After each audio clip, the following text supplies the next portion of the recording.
লক্ষ লক্ষ মা বোনেরা কাজ করে, ভাইরাও কাজ করে এখানে। এই গার্মেন্ট শিল্প কে এনেছিল এই বাংলাদেশে জানেন আপনারা? কে এনেছিল বলেন তো? জিয়াউর রহমান, শহীদ রাষ্ট্রপতি জিয়াউর রহমান এই গার্মেন্ট শিল্পকে এই বাংলাদেশে নিয়ে এসেছিলেন। তার ফলে লক্ষ লক্ষ মানুষের কর্মসংস্থানের ব্যবস্থা হয়েছে, মা বোনদের কর্মসংস্থানের ব্যবস্থা হয়েছে। এই যে বিদেশে আমাদের শ্রমিক যায়, সেই শ্রমিক পাঠানোর ব্যবস্থা কে করেছিলেন? সেটাও শহীদ রাষ্ট্রপতি অর্থাৎ বিএনপি সরকারই করেছিল। তারপরে এই যে আজকে মা বোনরা যে ফ্রি শিক্ষা, আমাদের মেয়েরা যে ফ্রি শিক্ষা পায় স্কুলে, সেই ক্লাস 1 থেকে ইন্টারমিডিয়েট পর্যন্ত, এটা কে করেছিল বলেন তো? খালেদা জিয়া। কাজেই এখন দেখেন এই তিনটা দিক, একটা জিনিস বোঝাই দিলাম আপনাদের সকলকে, পরিষ্কার হয়ে গেল যে এই দেশের খেটে খাওয়া মানুষের জন্য যদি কোনো দল কাজ করে থাকে সেটা বিএনপি একমাত্র করে থাকে। প্রিয় ভাই বোনেরা, আগামী 12 তারিখে নির্বাচনে বিএনপি ইনশাল্লাহ জয়ী হলে পরে আমরা অনেকগুলো পরিকল্পনা নিয়েছি। তার মধ্যে একটি পরিকল্পনা হচ্ছে এই যে যেমন গার্মেন্ট শিল্প আছে, এই গার্মেন্ট শিল্পের মতো নতুন আরো আমরা শিল্প আনবো, যেখানে আমাদের আরো বেশি সংখ্যক মা বোনেরা কর্মসংস্থানের ব্যবস্থা হবে, যেখানে আমাদের তরুণ ভাই বোনেরা সেখানে কর্মসংস্থানের ব্যবস্থা করতে হবে। নতুন শিল্প আমরা এই দেশে নিয়ে আসব, যেখান থেকে আবার দেশে আরো বেশি বিদেশে রপ্তানি হবে। এখন শুধু সেটাই নয়, আমরা এই যে লক্ষ লক্ষ মা বোনেরা আছে, এই মা বোনদের কথা চিন্তা করে আমরা আরেকটি পরিকল্পনা গ্রহণ করেছি।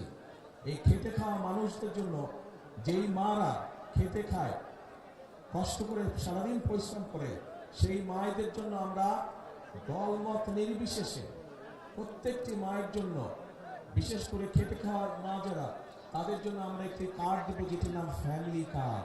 এবং সেখানে সেই কার্ডের মাধ্যমে আমরা প্রত্যেকটি মায়ের পরিবারের কাছে সরকারের পক্ষ থেকে একটি সহযোগিতা পৌঁছে দিতে চাই, যেন মাস শেষে তাদের কষ্ট কিছুটা কম হয়।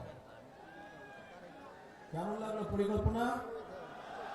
আচ্ছা, এছাড়াও গাজীপুরের বিভিন্ন জায়গায় বহু মানুষ আছেন যারা চাষাবাস করে না? চাষাবাস করে মানুষ, বহু কৃষক আছে। এই কৃষক ভাইদেরকে আমরা সহযোগিতা করতে চাই এবং সেই জন্য কৃষক ভাইদের জন্য আমরা একটা কৃষক কার্ড তৈরি করেছি, যেই কার্ডের মাধ্যমে আমরা কৃষক ভাইদের কাছে সহযোগিতা পৌঁছে দেব, যাতে করে কৃষক ভাইদের উপকার হয়। এর বাইরে আমরা শুধু গাজীপুর জেলার জন্য, এই যে গাজীপুর, এই গাজীপুরের জন্য আমরা কতগুলো চিন্তা ভাবনা করেছি, এই এলাকার মানুষের বিভিন্ন সমস্যার কথা চিন্তা করে। যেমন আপনাদের এইখানে জয়দেবপুর রেল ক্রসিং এর উপরে একটা ওভারপাস নির্মাণ করা, যেটা নির্মাণ করলে আপনাদের এখানে যে বিআরটি প্রকল্প আছে, এইটা বাস্তবায়ন করে এই যে যানজট, অসহ্য যানজট, এই যানজট যাতে দূর হয়, আপনারা যাতে সহজে চলাফেরা করতে পারেন, ইনশাল্লাহ এইটা আমরা বাস্তবায়ন করব। শুধু তাই নয়, বিশেষ করে আমাদের নারী শ্রমিক যারা আছেন, তারা যাতে নিশ্চিন্তে টেনশনে না থাকেন সন্তানদেরকে নিয়ে, সেই জন্য কিছু কিছু গার্মেন্টস আছে বা সকল শিল্প প্রতিষ্ঠানে আমরা আমাদের বোনদের জন্য, তাদের বাচ্চারা যাতে ঠিকভাবে থাকে, ঠিকভাবে তাদের দেখাশোনা, তাদের জন্য ডে কেয়ার সেন্টার তৈরি করার পরিকল্পনা আমরা নিয়েছি।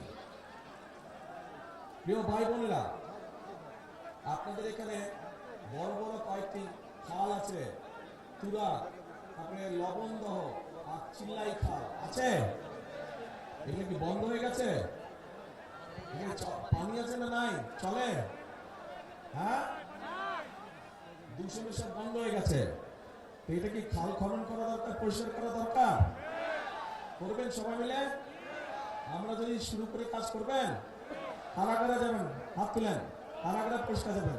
ঠিক আছে, ইনশাল্লাহ 12 তারিখে ধানের শীষকে যদি বিজয় করে নিয়ে আসেন, এই তিনটাকে দূষণ মুক্ত করব আমরা, তিনটা খালকে পুনর্খনন করবো আমরা, যাতে এখান দিয়ে পরিষ্কার পানি চলাচল করতে পারে।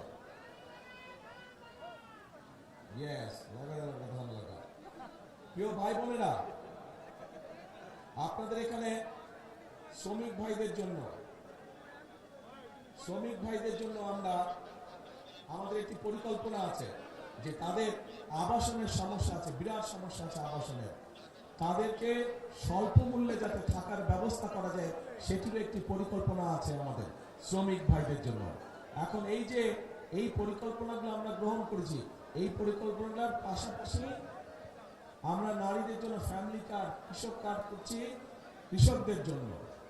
এছাড়াও আপনাদের সকলের কাছে, বিশেষ করে মা বোনদের কাছে এবং শিশুদের কাছে চিকিৎসা সেবা পৌঁছে দেওয়ার জন্য আমরা প্রত্যেকটি এলাকায় এলাকায় একজন করে আমরা হেলথ কেয়ার দিতে চাই, যাতে করে মায়েরা এবং বাচ্চারা ছোটখাটো অসুখের চিকিৎসা ঘরে বসেই তারা পেতে পারে, সেই ব্যবস্থা আমরা করতে চাইছি। সবার আগে বাংলাদেশ। বুঝলাম তো সবার আগে বাংলাদেশ, কিন্তু আমার পরিকল্পনা ভালো লাগলো না, খারাপ লাগলো, কিছু পায় না, বুঝিও না। ঠিক আছে, পরিকল্পনাগুলো তো এগুলো কাম করা যায়। আচ্ছা, তো করা গেলে বলবেন তো ভাই, কি বলছি না বলছি, ভালো লাগবে না লাগবে বলবেন তো, নাহলে কেমন করে বুঝবো? এখন প্রিয় ভাই বোনেরা, কিন্তু এই কাজগুলো যদি আমাদেরকে করতে হয়, এই কাজগুলো যদি আমাদেরকে করতে হয়, তাহলে তো কি করতে হবে? এই কাজগুলো যদি বাস্তবায়ন করতে হয় বিএনপিকে, তাহলে আপনাদের কি করা লাগবে? হ্যাঁ, ধানের শীষকে জয়যুক্ত করা লাগবে। দাঁড়ান তো, কারা কারা আছেন দাঁড়ান, আপনার আমাদের গাজীপুরের প্রার্থী সামনে আসেন, এই দিয়ে দাঁড়ান, আমার ডান সাইডে দাঁড়ান, জি সবাই ডান পাশ দিয়ে দাঁড়ান। কি কনফিউজ, এদেরকে চিনেন? এদের সবার হাতে আমরা ধানের শীষ দিয়েছি, কিন্তু এই যে যেই কাজগুলো বললাম, এই কাজগুলো যদি আপনাদের উপকারে লাগে মনে করেন, তাহলে এই মানুষগুলোকে ধানের শীষ দিয়েছে, এই ধানের শীষকে জয়যুক্ত করতে হবে, এই মানুষগুলোকে জয়যুক্ত করতে হবে। পারবেন কি? পারবেন? হ্যাঁ, এদেরকে জয়যুক্ত করতে হবে।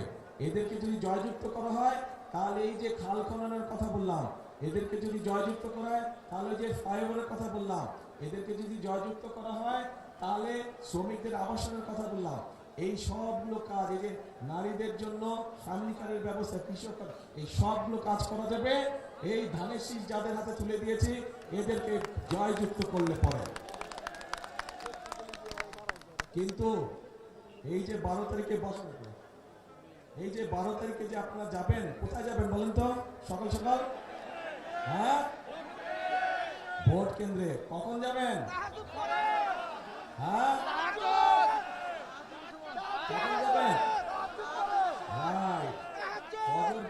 ফজর পড়ে যাবেন না, যার যার ভোট কেন্দ্রের সামনে গিয়ে জামাত করে ফজর পড়বেন, যাতে আগে থেকে ওখানে কেউ অবস্থান নিতে না পারে। ধানের শীষের যত ভোটার আছে আপনার আশেপাশে সবাইকে নিয়ে ওখানে গিয়ে ফজরের জামাত আদায় করবেন এবং বসবেন, যেন কেউ ষড়যন্ত্র করে আগেই ভিতরে ঢুকে বসে না থাকে। এই সতর্ক দৃষ্টি রাখতে হবে। গত 15-16 বছর আপনারা দেখেছেন কিভাবে এই এলাকা সহ সারা বাংলাদেশে আপনাদের যে ভোটের অধিকার, সেই অধিকারকে কিভাবে ডাকাতি করে নিয়ে গিয়ে আসছিল। এইবার ডাকাতি করতে দিবেন? ভোট ডাকাতি হতে দিবেন? গাজীপুরের মানুষ কিন্তু প্রমাণ করে দেখিয়েছে 2024 সালে আন্দোলনের সময় এই গাজীপুর থেকে হাজার হাজার মানুষ সেদিন ঢাকা শহরে গিয়েছিল। কাজে এই যে আমাদের গণতন্ত্রকে যে আবার পুনরুদ্ধার করেছে, স্বাধীনতাকে যে আবার রক্ষা করেছে, গাজীপুরের মানুষের বিরাট একটা অবদান আছে। কাজে এই অবদানকে কোনোভাবেই বৃথা দিতে যাওয়া যাবে না। আর প্রিয় ভাই বোনেরা, আপনাদের কাছে আমার আরেকটা হক আছে। এই সেই গাজীপুর, এই সেই ভাওয়াল মাঠ, যেখানে স্বাধীনতা যুদ্ধের আগে ছোটবেলায় আমি এই মাঠে অনেক দৌড়াদৌড়ি করেছি, এই মাঠে অনেক খেলেছি। এই মাঠের ওইখানে এইদিকে তো রাজবাড়ির মধ্যে এইদিকে না, ঠিক রাজবাড়ির মুখটাতে ওখানে ছোট ছোট দুটা লাল রঙের বাংলো ছিল আগে। প্রথম যেই বাংলোটা ছিল, এখানে মুরব্বী যারা আছে তাদের খেয়াল আছে, প্রথম যে বাংলোটা ছিল ওইটাতে আমরা থাকতাম, আব্বা আম্মা আমি আর আমার ছোট ভাই, আমরা 4 জন ওইটাতে থাকতাম। কাজেই ছোটবেলাটা আমার এই গাজীপুরে বহুদিন, এই ছোটবেলাটা আমার এই জায়গায় কেটেছে। আমার এই মাঠে আমি অনেক দৌড়াদৌড়ি করেছি, অনেক খেলেছি আমি। কাজেই গাজীপুরের মানুষ কাছে আমারও একটি হক আছে। আমার শিশুকাল আপনাদের সাথে কেটেছে, কাজেই ওই হিসাবে আপনাদের কাছে আমারও দাবি থাকলো ধানের শীষকে জয়যুক্ত করার জন্য। কে দাবি করতে পারে? ধন্যবাদ। এখন প্রিয় ভাই বোনেরা, আন্দোলন হয়েছে, সংগ্রাম হয়েছে, স্বৈরাচার বিদায় হয়েছে দেশ থেকে। এখন হচ্ছে দেশ গড়ার পালা, এখন হচ্ছে মানুষের ভাগ্য পরিবর্তন করার সময়। কাজেই আমাদেরকে পরিশ্রম করতে হবে, আমাদেরকে কাজ করতে হবে, আমাদেরকে ঐক্যবদ্ধ থাকতে হবে। আমরা যদি ঐক্যবদ্ধ থাকি, আমরা যদি কাজ করি, আমরা যদি পরিশ্রম করি, ইনশাল্লাহ ধীরে ধীরে আমরা আমাদের সেই প্রত্যাশিত বাংলাদেশকে গড়ে তুলতে সক্ষম হব। কে একসাথে আমরা কাজ করব? ইনশাল্লাহ।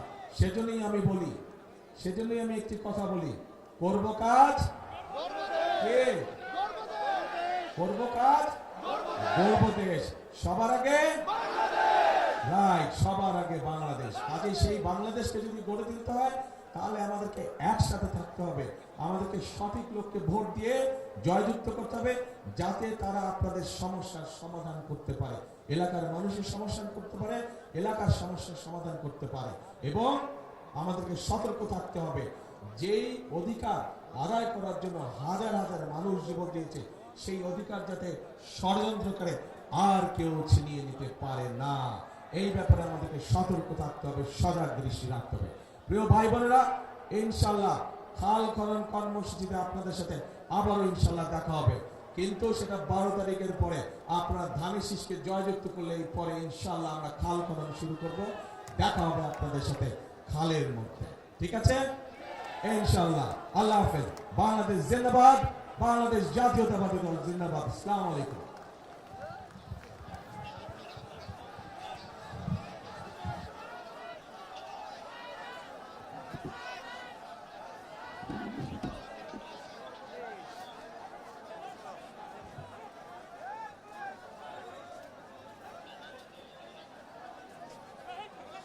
আমাদের দুটা